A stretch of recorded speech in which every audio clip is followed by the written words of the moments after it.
실상 예수 믿는 우리들에게 가장 부담스러운 것이 기도예요. 어디 가서 아이고 기도 부탁합니다 하면은 아이고 마음의 준비가 안 됐어요. 기도 준비가 안 됐어요. 기도에 대해서 굉장히 부담감을 가져요. 그런가 하면 또 어떤 분들은 왜 나 기도 안 시켜주지? 내가 기도하면 또 하나님께서 응답하시고 또 내 영성도 여러분들의 영성도 오늘 기도 속에서 다 한결같이 하나님의 임재를 느끼고 여러분들의 혼탁한 마음을 더 바르게 영과 혼과 육을 골로 찔러 쪼개서 선별하게 구별해 있어서 여러분들에게 정체성을 확실하게 그리스도에 속한 믿음을 이렇게 길을 내줄 텐데 왜 또 기도 나를 안 시키지? 또 어떤 사람들은 왜 나를 기도시켜? 기도시켜서 시험 든 사람 많아요. 그러니까 기도가 그렇게 무겁게 생각이 되어지죠. 그러니까 이제 영안이 열리고 성령님으로 하여금 이렇게 자기 속에 있는 속성되어 있는 그런 믿음을 그대로 기도하고 간구하고 감사하고 구하면 실상 그게 기도잖아요. 근데 그런 부분을 굉장히 무겁게 생각할 수가 있어요. 그래서 오늘은 제목을 믿음으로 기도합시다 이렇게 아주 순수하게 제목을 정해봤어요. 왜냐하면 오늘 본문 한번 봐보십시오. 이 정치라고 하는 정치인들은요, 그 국민들의 백성들의 그 상황을 살펴서 움직여 나가잖아요. 1절 보면은 참 예수님의 십자가에 못 박아 죽었잖아요. 그 다음에 이제 요한의 형제가 야고보예요. 그리고 베드로의 형제가 안드레고 두 형제가 예수님의 제자가 되었잖아요. 근데 야고보가 칼로 목 잘려서 첫 순교를 합니다. 그러니까 헤롯 왕이 이 유대인들이 뭘 즐거워하지? 이 로마에서 와가지고 이스라엘을 통치하는 왕의 입장에서는 유대인들의 마음을 얻고자 하는 거 아니겠어요? 그러니까 그들의 마음이 어떤 마음이 즐거운가 했더니 예수 믿는 사람들을 죽이는 것을 그렇게 즐거워하고 있었던 거예요. 그래서 국민들의 마음을 얻고자 해서 야고보를 칼로 죽였어요. 순교당했죠, 야고보가.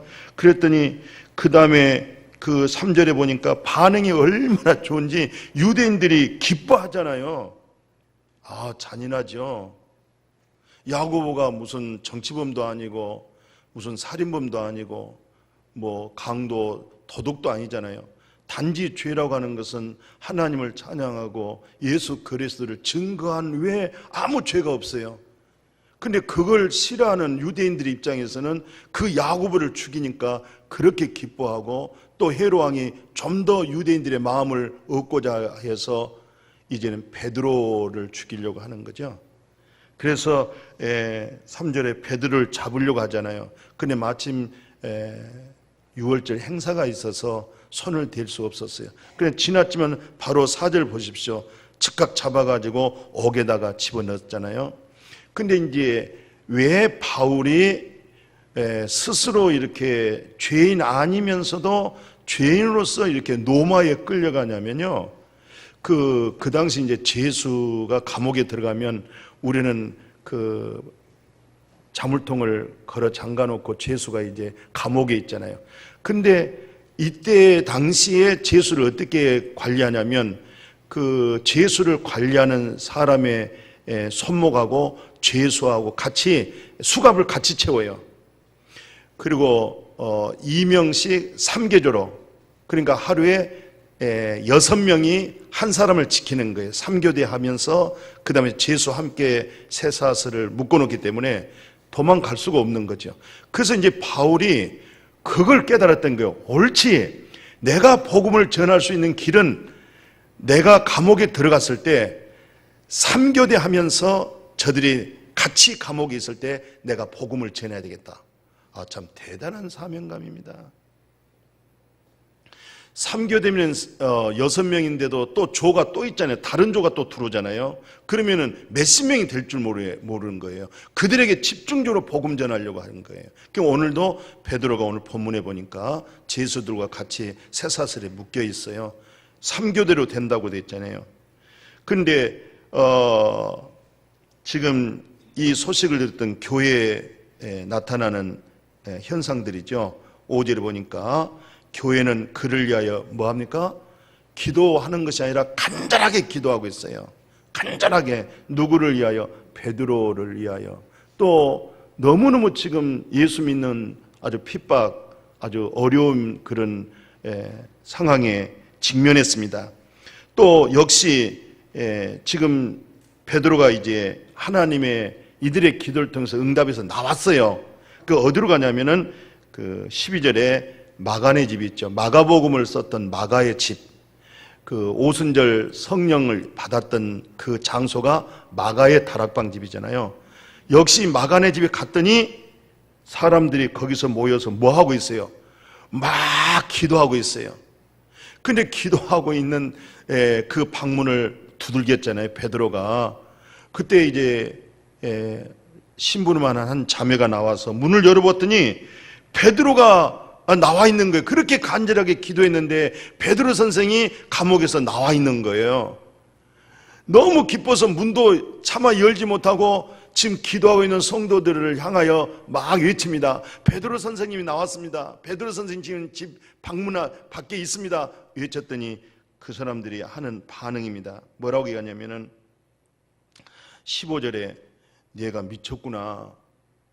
왜?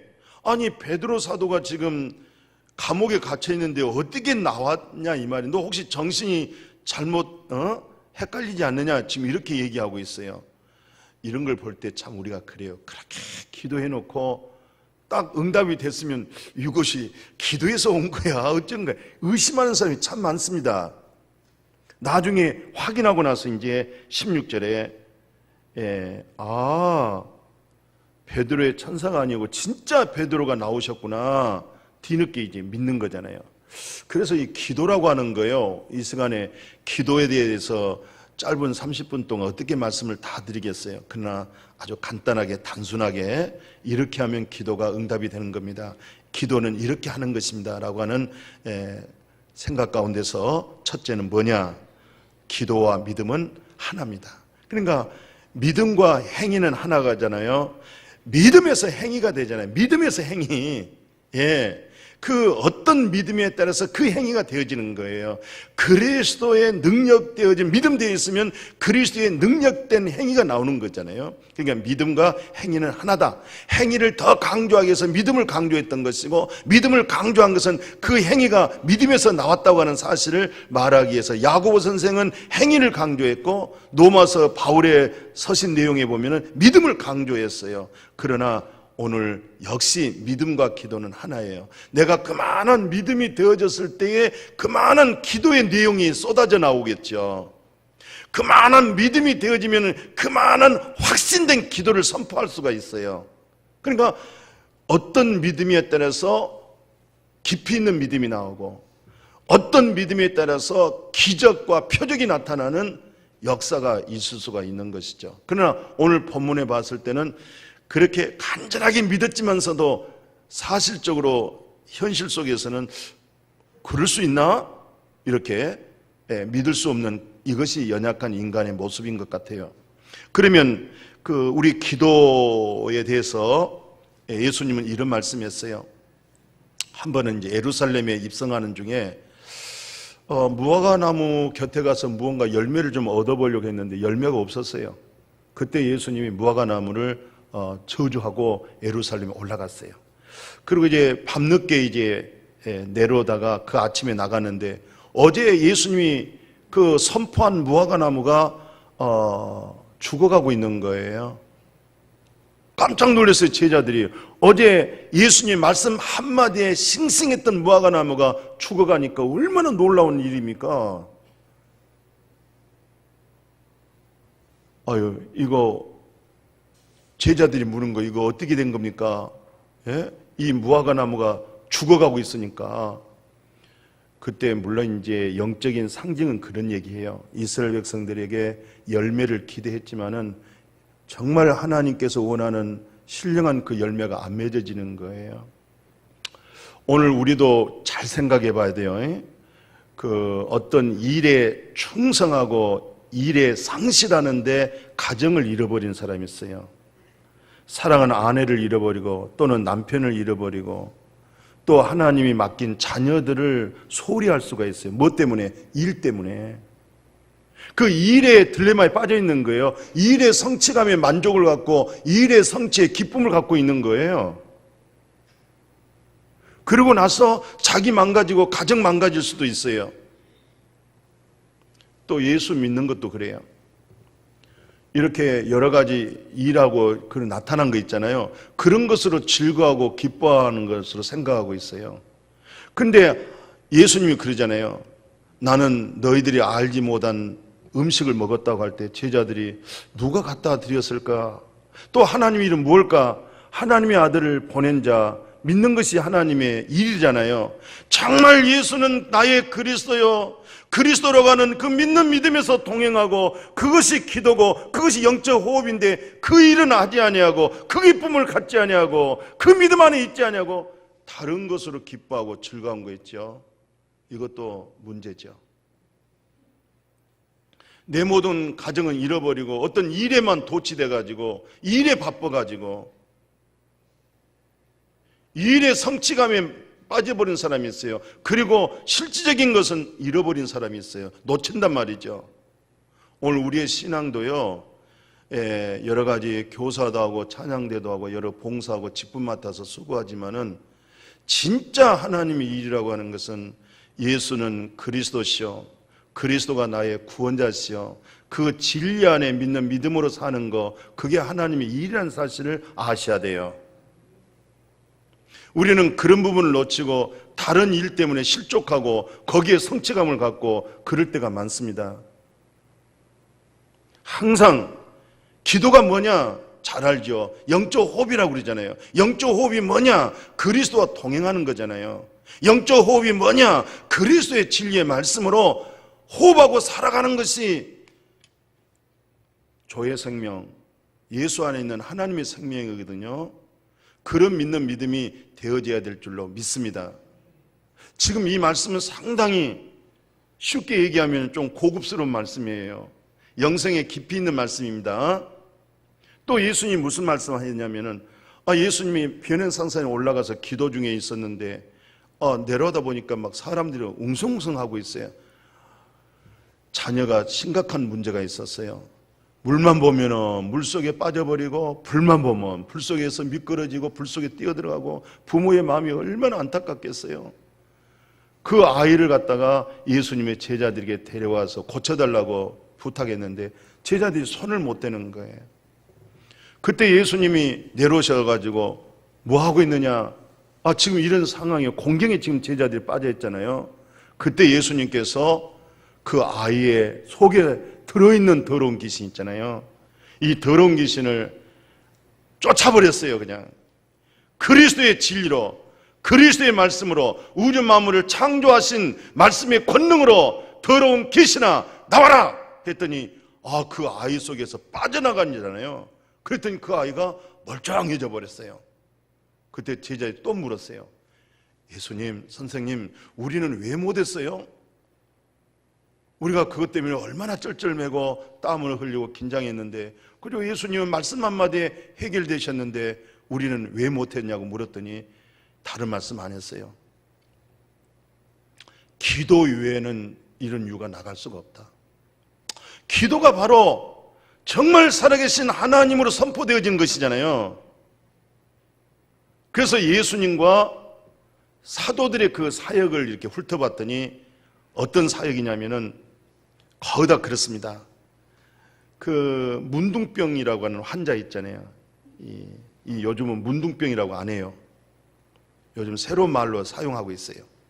어떻든 근데 이제 그 성경적으로 영적 의미는 부정하다, 그 말을 문둥병이란 말이에요. 부정하다, 하나님 앞에서 부정한 자, 이 말이에요. 근데 예수 앞에 나와서 꿇어 엎드려 간절하게 매달리잖아요. 그때 예수님이 그를 향하여 그냥 선포합니다. 뭐라고 선포냐면은 내가 원하니 깨끗함을 받아라. 내가 원하니까 네가 나에게 그렇게 간절하기를 원하고 있는데 내가 원한다. 나도 원한다. 네가 원한 것처럼 네 원한 대로 깨끗함을 받아라 했더니 그 순간에 문둥병 환자가요 아주 깨끗해져 버렸어요. 그러니까 그건 무슨 말이에요? 오늘 그 많은 간절한 믿음과 간절한 확신된 믿음을 가지고 매달렸다는 얘기죠.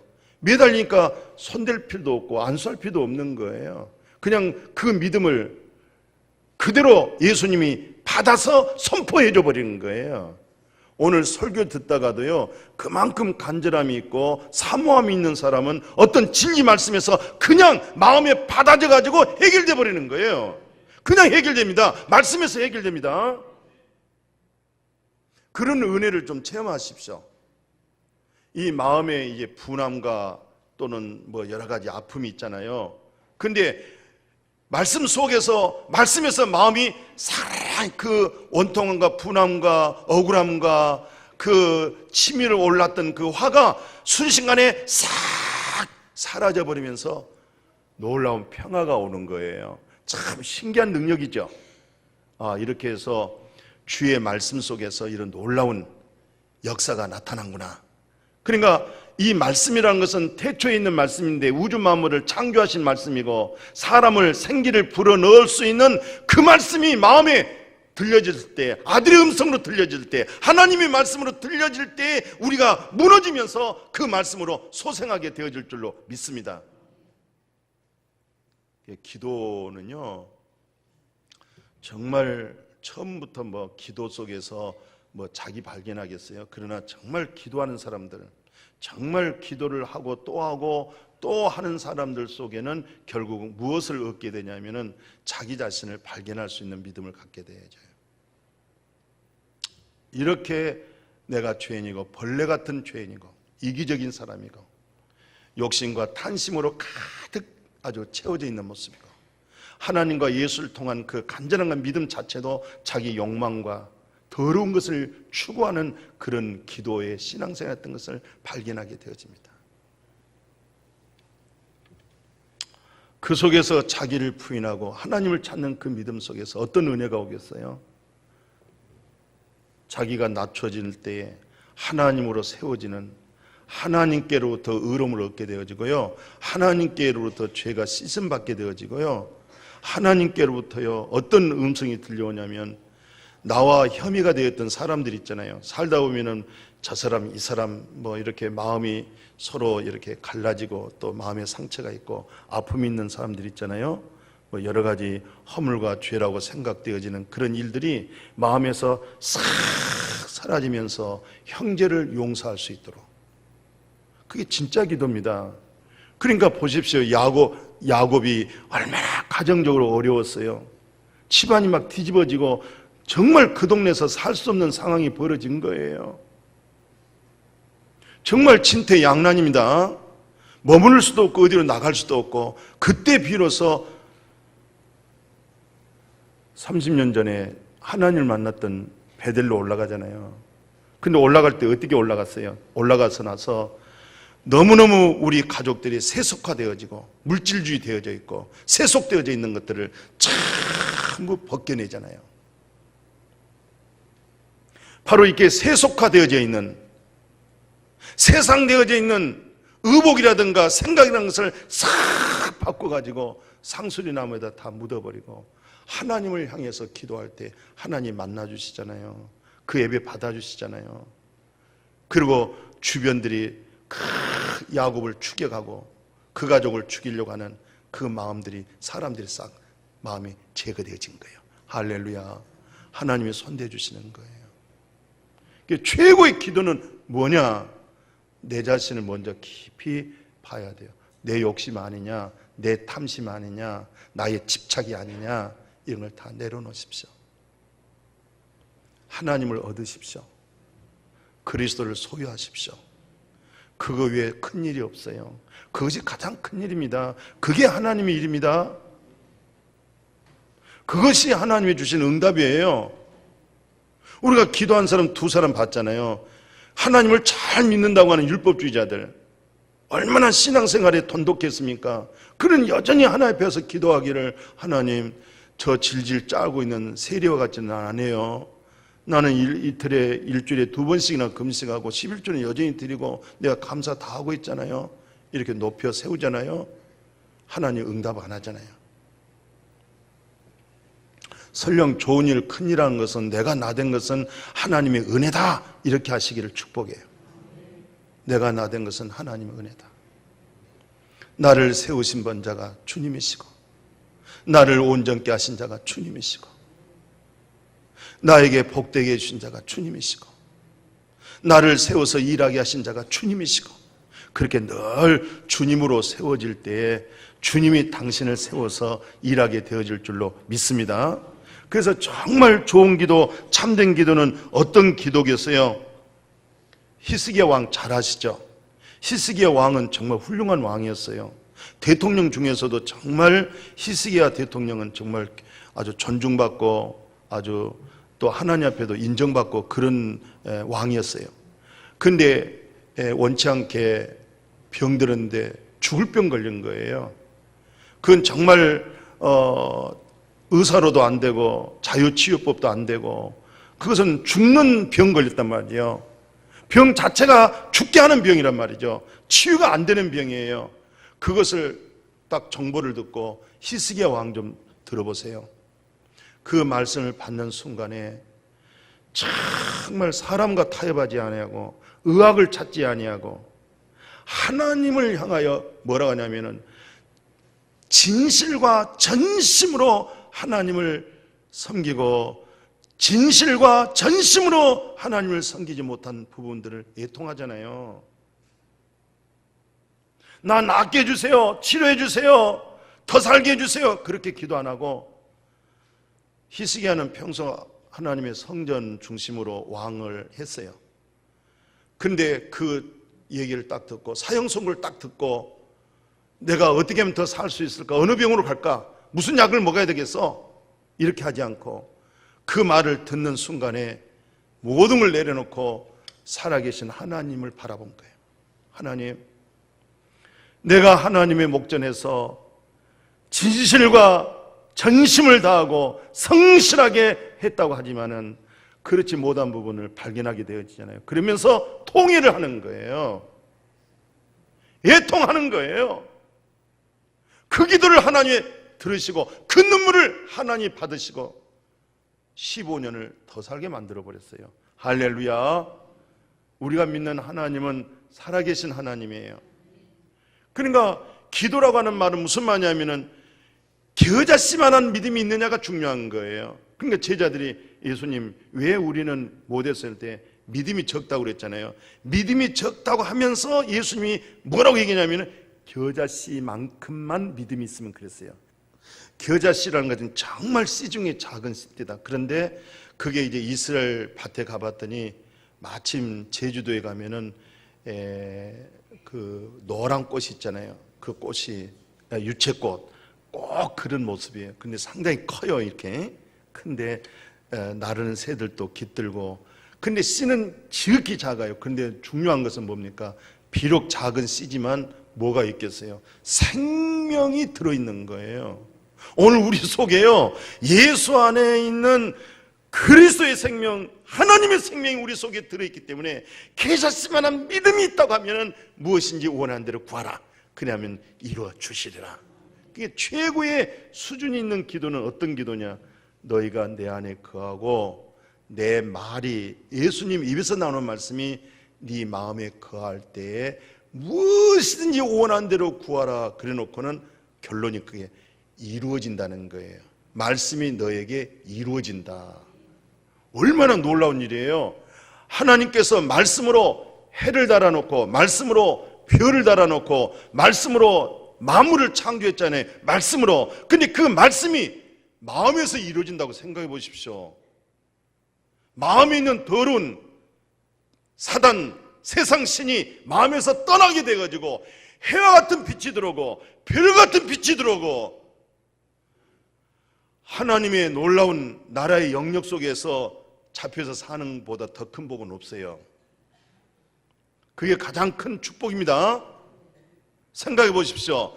율법 저주 안에 있는 자를 말씀으로 속량해버리고 말씀으로 이제 너는 아들이라고 명분을 줘버리고 말씀으로 하나님의 나라를 하나님의 기업을 맡은 자로 말씀으로 이루어줘 보십시오. 얼마나 놀라운 복이겠어요.